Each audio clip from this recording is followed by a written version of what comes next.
جس کو مولا فرماتے ہیں ایمپیتھی، یعنی سامنے والے کے جذبات میں شامل ہو گئے، جو ہے ذرا مشکل کام، لیکن سامنے والے کے جذبات میں شامل ہو اور ایسی کوشش کریں کہ سامنے والے کے اہل خاندان کے جذبات مجروح نہ ہو، اپریشیٹ کریں کہ نہیں اگر یہ اس وقت اتنے ایموشنل ہے، یہ ہم سے کچھ زیادہ توقعات رکھتے ہیں تو وہ حق بجانب ہے، کیونکہ وہ ذہنی طور پر جذباتی طور پر اس عالم میں ہے کہ اب ان کی رسپیکٹ ہمیں کی جانی چاہیے۔ تو ہم اگر میت کو اٹھاتے ہیں، رکھتے ہیں، لے جاتے ہیں، جس طریقے سے بھی اس کو ہینڈل کرتے ہیں، ہم اس چیز کا خیال رکھیں کہ اہل خاندان کے دل کو ٹھیس نہ پہنچے کہ ہم نے اتنے اپنے بچوں کو پیار محبت سے سنبھالا اپنے گھر میں، یہ تو اس طرح اٹھا کے لے گئے جیسے کہ بوری اٹھا کے لے گئے سامان کو۔ پر ان کو بھی یہ احساس ہو کہ جس طرح ہم نے اپنے بچے کو اپنے بچے کی طرح سمجھا، پیار سے رکھا، یہ لوگ بھی میرے بچے کو اتنے ہی پیار اور اتنی محبت سے لے جا رہے ہیں اور ہمارے جذبات کے ساتھ شامل ہیں۔ دوسری بات یہ ہے کہ میت کمیٹی کا کام ہی ایسا ہے، جیسے میں نے کہا کہ اس میں کوئی آپ اگر چاہیں تو بھی کوئی اچھی جگہ اپنے لیے نہیں بنا سکتے بیٹھنے کے لیے۔ مثلا عام طور پہ لوگ ایسی خدمات میں جانے کی کوشش کرتے ہیں کہ بھئی جہاں آپ اچھی کرسی پہ بیٹھیں، اچھے کمرے میں بیٹھے، اچھے کپڑے میں بیٹھے، دو چار آدمی آپ کو سلام کر کے جائے تو بڑا مزہ آتا ہے نا، اس خدمت میں سکون ملتا ہے۔ کیا مجھے کچھ لوگ سلام بھی کر جاتے ہیں یہاں پہ آ کے، لیکن آپ کا کام ایسا ہے کہ اس میں شاید آپ اچھے کپڑے پہننا بھی افورڈ نہیں کر سکتے، ٹھیک ہے، کہ بھئی ہاسپٹل سے میت کو لانا ہے یا نہلانا ہے یا چیزیں لانی ہے، جنازہ اٹھانا ہے، قبرستان جانا ہے، زمین کھودنا ہے، قبر میں اٹھنا ہے، تو عام طور پہ کوشش یہ ہوتی ہے کہ کپڑا ایسا ہو جو پہلے سے خراب ہو تاکہ اور خراب ہو تو کوئی فکر نہیں ہو، ٹھیک ہے، یعنی ہم کوشش کریں گے اس دن اچھا کپڑا نہ پہنے، کوئی ایسا کپڑا پہن لے کہ جس سے گزارا ہو جائے۔ شاید ہم اپنی سوچ میں صحیح ہوں کیونکہ ہمیں صبح شام یہ کام کرنا پڑتا ہے، مگر جماعت کے لیے، فیملی کے لیے وہ ایک مذہبی اوکیزن ہے، ایون آپ کے لیے بھی، ہم سب کے لیے وہ ایک مذہبی اوکیزن ہے۔ تو جو کلمہ پڑھاتا ہے، جو میت کو اٹھاتا ہے، کندھا دیتا ہے، قبرستان جاتا ہے، اس کا لباس پروقار ہونا چاہیے، باوقار، ڈگنیفائڈ ڈریس کہ جو ایک ریلیجیس سیریمنی کو لیڈ کرنے والا ہوتا ہے۔ میں نہیں کہتا کہ جو مشنری سوٹ پہن کے آتا ہے تو ہر میت کا ممبر جو ہے وہ سوٹ پہن کے میت کا کام انجام دے، نہیں، وہ پاسبل نہیں ہے، لیکن اس کا یہ مطلب بھی نہیں ہے کہ ہم جرسیز اور جینس میں چلے جائیں کہ بڑا کمفرٹیبل ہے میت کو اٹھانے کے لیے۔ ممکن ہے کام کے لحاظ سے وہ صحیح ہے، لیکن جو اوکیزن ہے، جماعت جس طریقے سے ہم سے توقع رکھتی ہے اس لحاظ سے شاید ہمارے جو جینس یا ہمارے جرسیز ہے وہ جماعت اپریشیٹ نہ کرے کہ بھئی ان کو تو، یا باہر والے جب ہم کو دیکھیں گے کہا بھئی ان کو تو اپنے مذہبی سیریمنیز کا بھی کوئی سینس نہیں ہے، تو ہم کوئی لباس پرسکرائب نہیں کرتے، چونکہ ہماری کوشش یہ ہوتی ہے ہم جتنی فلیکسیبلٹی رکھ سکیں، جتنی کشادگی مینٹین کر سکے، لیکن باوقار، پروقار، ڈگنیفائڈ ڈریس، جیسے شلوار قمیض ہے مثال کے طور پر، یا جو بھی لباس آپ سمجھے، لیکن ہم خود اپنے طور پر یہ فیصلہ کریں کہ یہ مذہبی کام کاج کے لیے، مذہبی ماحول کے لیے ایک مناسب اور معقول سا لباس ہے۔ یعنی اگر ہم میت کمیٹی میں ہیں، معذرت کے ساتھ گزارش کرتا ہوں، تو ضروری نہیں ہے کہ ہمارا حلیہ بھی ملک الموت سے ملتا جلتا ہو کہ دیکھنے والے کو لگے کہ یہ ملک الموت کے رشتہ دار لگتے، ضروری نہیں ہے ایسا ہونا، یعنی دیکھنے والوں کو اس میں جو مذہبی ڈگنیٹی ہے وہ نظر آئے کہ یہ اپنی سیریمنیز کو بہت زیادہ اہمیت دیتے ہیں۔ میت کے موقع پر قرآن خوانی کا بندوبست کیا جاتا ہے اور قرآنی آیات کی کیسٹ طریقہ بورڈ کی جانب سے اویلیبل ہے۔ آج کل ہم جن ماحول میں رہتے ہیں اور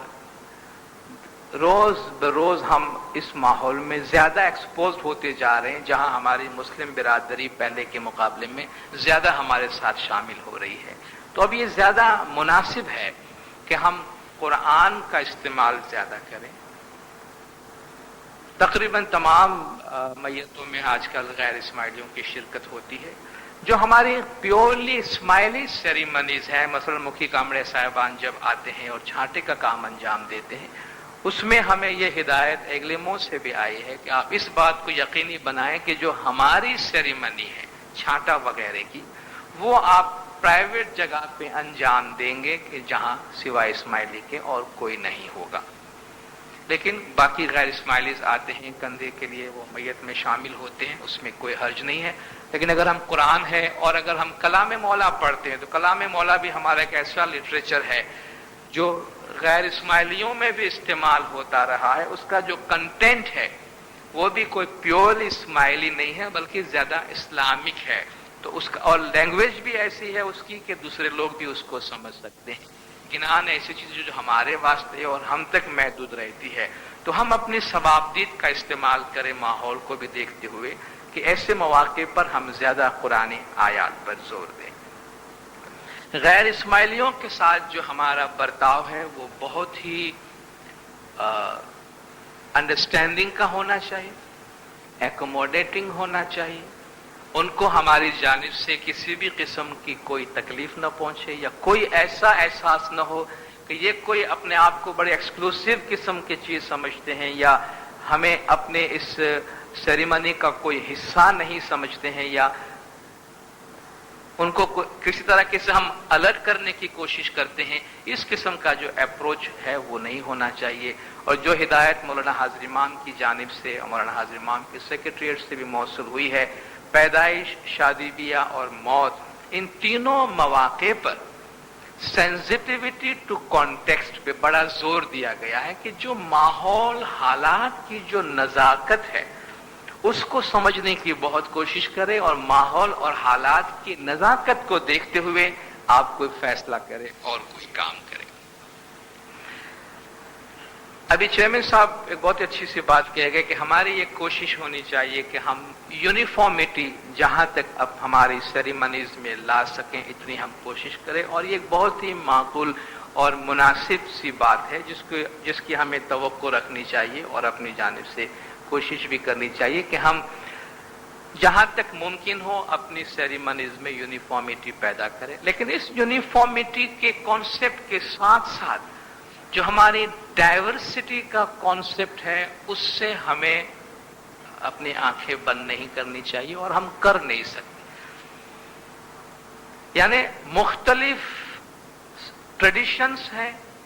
مختلف ثقافتیں ہیں، مختلف کلچرز ہیں، اور مذہب جو ہے وہ کلچر سے آزاد نہیں ہے.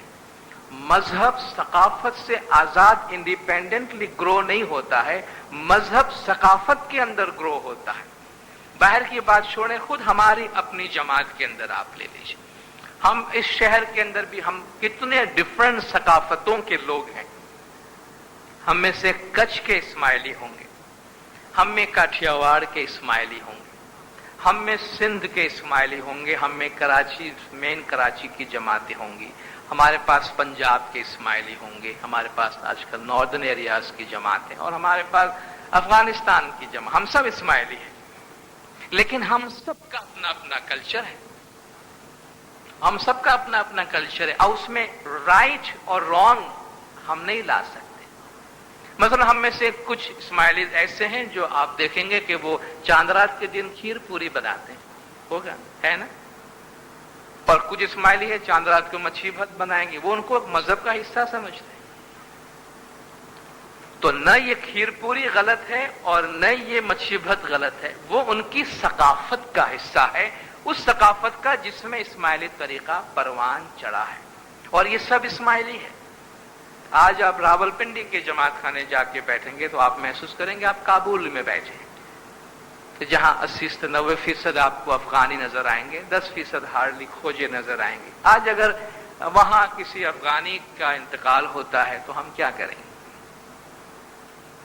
کیا ہم اس افغانی سے یہ کہیں گے چونکہ تم پاکستان میں ہو اور ان کونسل کے تحت ہو جن میں کھوجے بیٹھے ہیں اس لیے تمہیں ساری رسومات کھوجا طریقے سے کرنی ہوگی؟ اور اگر وہ افغانی ہے تو اپنا کوئی کلچر کا، اپنی ثقافت کا، اپنی ٹریڈیشن کا کچھ نہ کچھ لے کر آئیں گے کہ ہمارے ہاں میتوں میں یہ کام ہوتا ہے. ہم نے کہا بھی سوری آپ نہیں کر سکتے کیونکہ آپ پاکستان میں ہیں. تو مذہب یہ تعلیم نہیں دیتا ہے. ابھی حاضر امام کا حالیہ ناردرن ایریا کی وزٹ کے فرامین آپ نے سنے، آج آخری فرمان آپ سنیں گے مولا کا.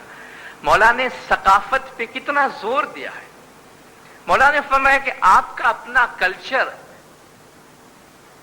قصیدہ سن کے مولا نے فرمایا آپ نے خوبصورت قصیدہ سنا، یہ آپ کا کلچر ہے، یہ آپ کی ثقافت ہے اور اس ثقافت کو آگے آنا چاہیے. مولا نے فرمایا اسی طریقے سے Sindh, Punjab, Pakistan, India, Syria, Tajikistan, Iran, ہر جگہ کے لوگوں کی اپنی ثقافت ہے، اپنی ٹریڈیشن ہے، اپنا کلچر ہے اور ان کو اپنے کلچر پہ ناز کرنا چاہیے اور ان کے اس کلچر کو آگے لانا چاہیے اور اس کو آگے لانے دینا چاہیے. اور مولا نے فرمایا کہ آپ یہ پوچھتے ہوں گے کہ حضرت امام تو ایک چھوٹے سے قلعے کے لیے مولا تشریف لائے، مولا اس قسم کے پروگرام کے واسطے تو نہیں آتے ہیں. مولا نے فرمایا ہم آپ کو اس لیے یہ بتانا چاہتے ہیں کہ اس پروگرام میں آ کر ہم آپ کو یہ بتانا چاہتے ہیں کہ ہم آپ میں سے ہر ایک کی کلچر کو کتنی اہمیت دیتے ہیں، ہم آپ میں سے ہر ایک کی ثقافت کو کتنی اہمیت دیتے ہیں. تو ہم میں سے ہر ایک کا ہمارا جو مذہب ہے اپنے اپنے کلچر میں پروان چڑھتا ہے، جس کی وجہ سے بہت گنجائش ہے. آج مراکش سے لے کے انڈونیشیا تک اور سویڈن سے لے کے ساؤتھ افریقہ تک 1 ارب سے زیادہ مسلمان دنیا میں رہتے ہیں. سب مسلمان ہیں لیکن آپ ان کے کلچرل ڈائیورسٹی کو دیکھتے ہیں کہ اس میں زمین اور آسمان کا فرق ہے. ایک علاقے کے مسلمان اور دوسرے علاقے کے مسلمان کی پریکٹس میں، مگر وہ سب مسلمان ہیں. ان میں کسی کے بھی کلچرل ڈائیورسٹی کے پیش نظر آپ یہ نہیں کہہ سکتے ہیں کہ بھئی یہ مسلمان نہیں ہے. آپ صرف کراچی سے لے کے ناردرن ایریا تک یا پشاور تک چلے جائیں، زندگی کے یہ 3 جو بڑے مراحل آتے ہیں، پیدائش، شادی بیاہ اور موت. آپ ان کی رسومات کسی مسلم کتاب کو اٹھا کے پڑھیے، آپ کو ہر 10 میل پہ وہ رسومات فرق ہوتی ہوئی نظر آئے گی، مگر وہ سب ان کے نزدیک اسلامی رسومات ہیں. سندھ میں کیا کرتے ہیں، مکران میں کیا کرتے ہیں، بلوچی کیا کرتے ہیں، پنجاب میں کیا کرتے ہیں، سرائی کی بیلٹ میں کیا کرتے ہیں، پٹھان کیا کرتے ہیں، پشاور میں کیا ہوتا ہے، یہاں کیا ہوتا ہے. آپ دیکھیں اس میں کتنا فرق ہے، مگر وہ سب ایکسیپٹیبل نارم ہے ان کی سوسائٹی کے اندر.